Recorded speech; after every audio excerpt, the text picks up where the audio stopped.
Bagaimana meningkatkan karakter siswa pada pembelajaran jarak jauh? Nah, disinilah menurut saya karakter adalah sifat, akhlak atau budi pekerti yang membedakan seseorang dengan yang lainnya. Dalam masa pandemik seperti ini, dunia pendidikan mengalami dampak yang sangat besar. Salah satu contoh karakter yang dapat dilakukan siswa dalam berperilaku tanggung jawab adalah dengan masuk kelas online dengan tepat waktu, mengumpulkan tugas dengan rutin, dan juga mendengarkan guru ketika menjelaskan materi. Nah, dalam hal ini juga peran orang tua sangat penting untuk membantu guru. Peran orang tua di sini maksudnya sebagai pengawas belajar peserta didik yang ada di rumah, supaya pembelajarannya menjadi efektif dan dapat meningkatkan karakter peserta didik. Soal kedua ialah model pembelajaran apa yang cocok digunakan pada pembelajaran PPKN di kelas rendah ataupun di kelas tinggi. Berikan alasan Anda. Menurut saya, model yang paling cocok ialah model bercerita. Mengapa?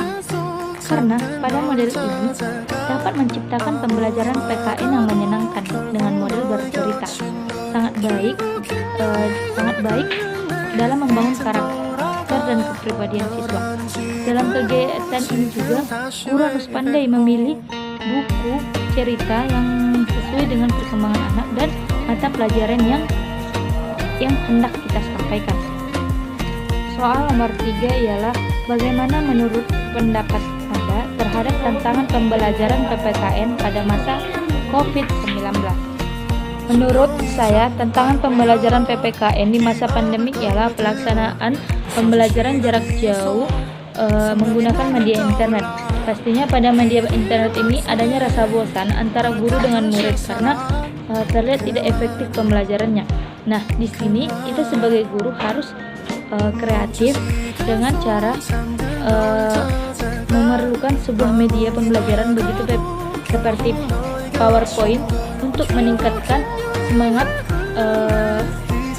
peserta didik itu kembali, dan juga motivasi belajar siswa yang rendah sehingga berdampak pada penurunan prestasi belajarnya.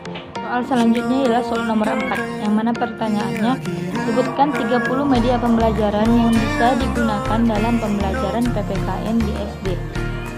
30 media pembelajaran PPKN yang digunakan di SD: yang pertama peta atau globit, yang kedua papan tulis, ketiga kartun, keempat ilustrasi, papan planner, sketsa, majalah, brosur, gambar, grafik, display, relia, poster, bagan, herbarium, papan dadu, bag, surat kabar, selebaran, papan magnetik, diorama, make up, OHP, telepon, diagram, flashcard, radio, kertas manila, dan kertas origami.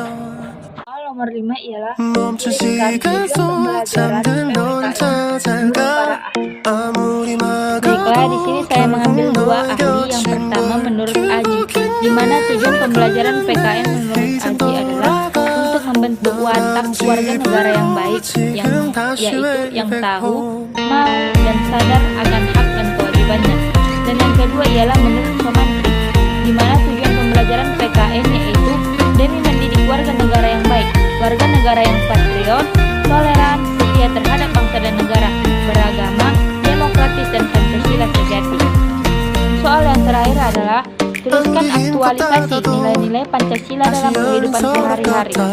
Aktualisasi nilai-nilai Pancasila: yang pertama, ketuhanan yang Maha Esa, yang dimana aktualisasi nilai Pancasila dalam kehidupan sehari-hari dengan tidak memaksa seseorang untuk mengenal agama, menjaga toleransi, saling bekerja sama antara umat beragama, menjalankan agama dengan tetap memperhatikan kondisi sekitar, dan memiliki satu agama dan menjalankan peribadaan dari agama tersebut.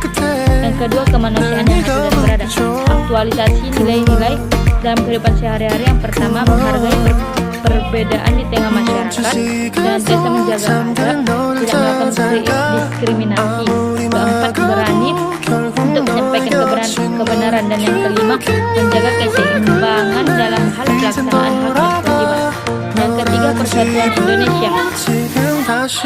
Aktualisasi nilai-nilai dalam kehidupan sehari-harinya ialah yang pertama, cinta terhadap tanah air. Yang kedua, mencintai dan mengkonsumsi produk dalam negeri agar perekonomian menjadi lebih maju. Yang ketiga, mengutamakan segala kepentingan negara yang dilakukan untuk mewujudkan tujuan pembangunan nasional Indonesia. Yang keempat, berusaha untuk menghasilkan prestasi yang dapat membanggakan bangsa Indonesia baik tingkat nasional maupun tingkat nasional. Selanjutnya, meningkatkan kreativitas dan inovasi dari diri sendiri untuk memajukan bangsa Indonesia. Yang keempat ialah kerakyatan yang dipimpin oleh hikmat kebijaksanaan dalam permusyawaratan perwakilan. Aktualisasi nilai-nilai kehidupan sehari-harinya ialah mengutamakan pengambilan keputusan dengan musyawarah mufakat. Yang kedua, ikut serta dalam pemerintahan. Yang ketiga, mencalonkan diri atau mengajukan usulan sebagai jabatan. Yang keempat, tidak melakukan paksaan orang lain agar menyetujui apa yang kita katakan. Yang kelima, menghormati hasil musyawarah saling bertentangan dengan pendapat kita. Nah, yang kelima ialah keadilan sosial bagi seluruh rakyat Indonesia. Yang aktualisasi nilai dalam kehidupan sehari-harinya, yang pertama, senantiasa